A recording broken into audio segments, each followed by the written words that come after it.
dangerous new fishing measure will discriminate against UK ships and put crews at risk.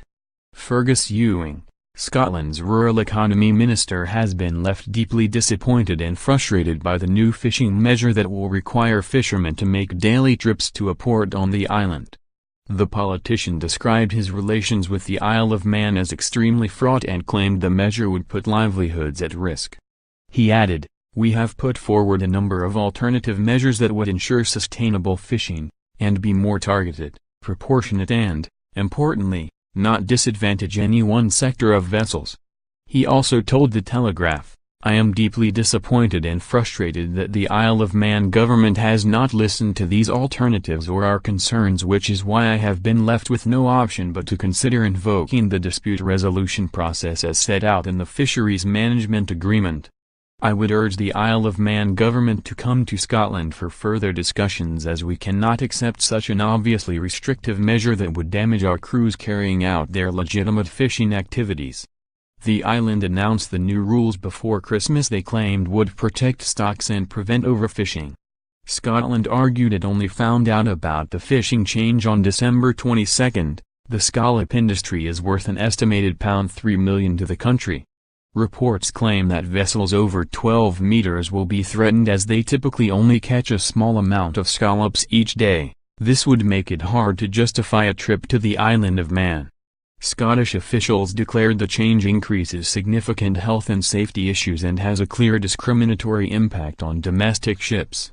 They added that the rules have not undergone a proper consultation process and it is fundamentally flawed.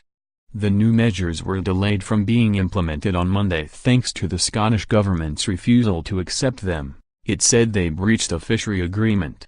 Meanwhile, the Isle of Man's Environment, Food and Agriculture Minister, Geoffrey Boot, declared that boats were needed to make the trip every day to ensure fishing is not underreported. He went on to say that following the outrage, Scottish ships could report their catches electronically from ports at home as long as trips were solely in Manx waters. He stated, "We have noted the concerns that were raised by Cabinet Secretary Fergus Ewing and have modified arrangements so that vessels can return to their home ports. The catch will be reported electronically. We will not tolerate damaging the future sustainability of our fishing grounds and believe that the steps we have taken will help protect them." Mr. Boot was accused by the Scottish government of rejecting an opportunity to discuss the issue in Edinburgh next week. Steve Gergan, a ship owner based at the port of Kirkcudbright, the largest scallop port in the UK, labelled the new policy a disaster for any crew working in Manx waters. He explained, "In some locations, reporting in would mean wasting at least 40 hours while burning an extra 3,000 litres of fuel. So you have a carbon emission issue, you've got wasting time and you've got more time away from home.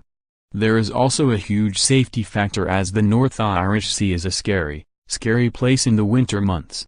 It is very unpredictable, weather patterns change in an instant and defy forecasts regularly. But this measure would force you to ignore these concerns and go to the Isle of Man come what may. I have a real fear this has disaster written all over it."